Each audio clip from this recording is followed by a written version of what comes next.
Hello everyone, welcome to DNA online learning platform. In this video, we will discuss real time PCR, which is also known as quantitative PCR.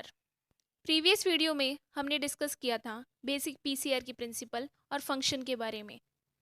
अब हम बात करेंगे real time PCR के बारे में.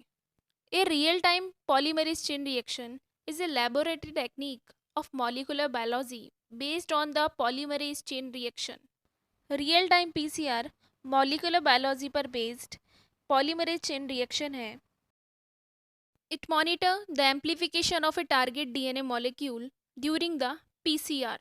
Real time PCR में हम DNA के एम्प्लीफिकेशन को रियल टाइम में मॉनिटर कर सकते हैं और ये पता लगा सकते हैं कि जो हमारा टारगेट डीएनए है वही एम्प्लीफाई हो रहा है या नहीं, या कोई कंटामिनेशन तो नहीं आ गया है होल प्रोसेस के अंदर.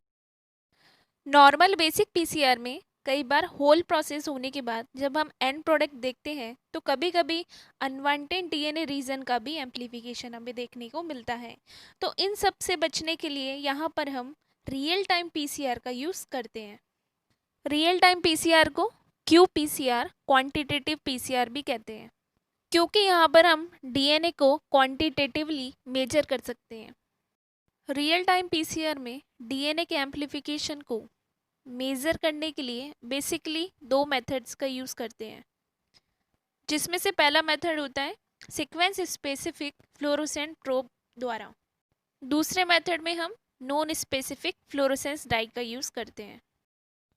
सबसे पहले हम बात करेंगे sequence specific fluorescent probe method द्वारा कैसे हम डीएनए के एम्प्लीफिकेशन को मॉनिटर करते हैं. रियल टाइम पीसीआर का प्रोसेस बेसिक पीसीआर की तरह ही होता है. इसके रिएक्शन मिक्सचर में भी हम टारगेट डीएनए जिसका हमें एम्प्लीफिकेशन करना होता है, प्राइमर्स और न्यूक्लियोसाइड ट्राइफॉस्फेट, इसके अलावा main DNA polymerase enzyme tag polymerase का यूज़ हम करते हैं. इसके अलावा इस होल प्रोसेस में एक प्रॉप डीएनए प्रॉप जो डीएनए हाइब्रिडाइजेशन टेक्नोलॉजी पर वर्क करता है का यूज़ करते हैं. यह डीएनए प्रॉप टारगेट डीएनए के सीक्वेंस के कॉम्प्लीमेंट्री होता है. प्रॉप के 3' एंड पर फ्लोरोफोर और 5' एंड पर क्विंचर प्रेजेंट होता है. फ्लोरोफोर जो कि एक रिपोर्टर होता है, लाइट के प्रेजेंट में फ्लोरोसेंस रिलीज करने की कोशिश करता है, लेकिन in the presence of quencher यह अपना फ्लोरोसेंस रिलीज नहीं कर पाता. इस प्रोसेस को फ्रेट कहते हैं.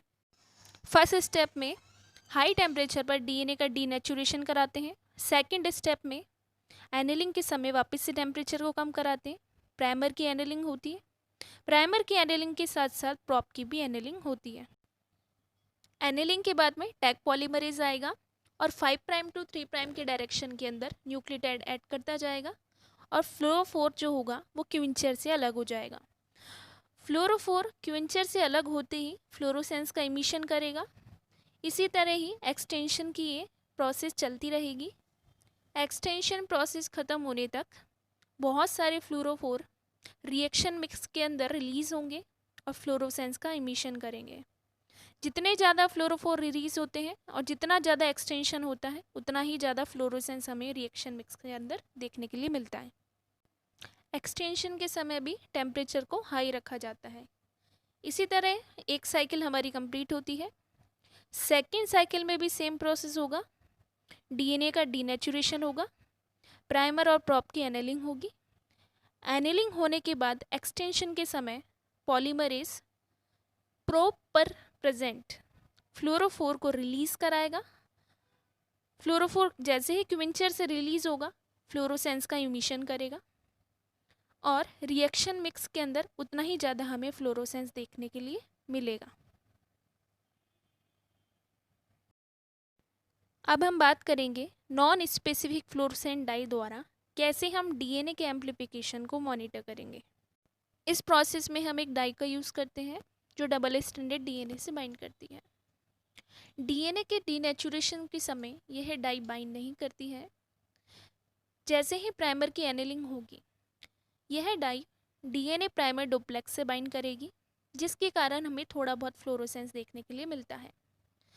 लेकिन जैसे जैसे डीएनए का एक्सटेंशन होगा, एक्सटेंशन के समय वापस से हमारा डबल स्ट्रैंडेड डीएनए का फॉर्मेशन हो रहा है, तो डाई को बहुत रीजंस मिलते हैं बाइंड होने के लिए, और बाइंड होते ही यह डाई अपनी ग्राउंड स्टेट से एक्साइट स्टेट में जाती है, और यहाँ पर हमें जो इमिशन मिलता है वो बहुत ही ज़्यादा हाई कंसंट्रेशन में मिलता है।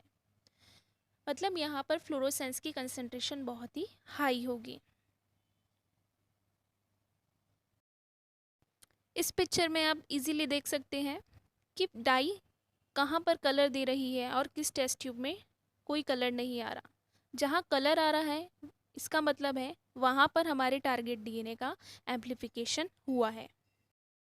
पीसीआर में फ्लोरोसेंस की कंसंट्रेशन को हम एक ग्राफ द्वारा समझ सकते हैं। इनिशिएशन फेज के अंदर फ्लोरोसेंस की कंसंट्रेशन बहुत ही कम होती है, लेकिन जैसे जैसे हम पीसीआर साइकिल का नंबर बढ़ाते हैं फ्लोरोसेंस एक थ्रेशोल्ड लेवल जो कि एक बैलेंस फॉर्म होती है को क्रॉस कर कर एक्सपोनेंशियल फॉर्म में चला जाता है, जिसे हम सीटी वैल्यू कहते हैं। एक्सपोनेंशियल फेज के कुछ टाइम बाद ही एक प्लेट्यू का फॉर्मेशन होता है। उसके बाद पीसीआर साइकिल में इंक्रीज करने के बाद भी एम्प्लीफिकेशन नहीं हो पाता और फ्लोरोसेंस की जो कंसंट्रेशन होती है वो सैचुरेटेड हो जाती है। सैचुरेशन का मेन रीज़न यह है कि रिएक्शन चैम्बर में बार बार पीसीआर साइकिल रन कराने से डीएनए की कंसंट्रेशन बढ़ जाती है और टैग पॉलीमरेज की एफिशिएंसी कम हो जाती है, क्योंकि ये पीसीआर साइकिल एक थर्मल साइकिल है जिसमें टेम्परेचर को इंक्रीज़ कराते हैं डिक्रीज़ कराते हैं, तो डीएनए पॉलीमरेज कुछ साइकिल के बाद एफिशिएंटली वर्क नहीं कर पाता। अब हम बात करेंगे रियल टाइम पीसीआर के एप्लीकेशंस के बारे में। रियल टाइम पीसीआर का यूज़ किसी भी डिजीज़ के या किसी भी इन्फेक्शन के डायग्नोसिस के लिए किया जाता है। इसके अलावा रियल टाइम पीसीआर का यूज़ माइक्रोबायोलॉजिकल रिसर्च और माइक्रोबायोलॉजिस्ट द्वारा फूड और वाटर क्वालिटी का पता लगाने के लिए भी किया जाता है। रियल टाइम पीसीआर का यूज़ रिसर्च में भी किया जा सकता है, जिससे हम किसी भी जीन के ट्रांसक्रिप्शन एक्सप्रेशन को क्वांटिटेटिवली मेज़र कर सकते हैं।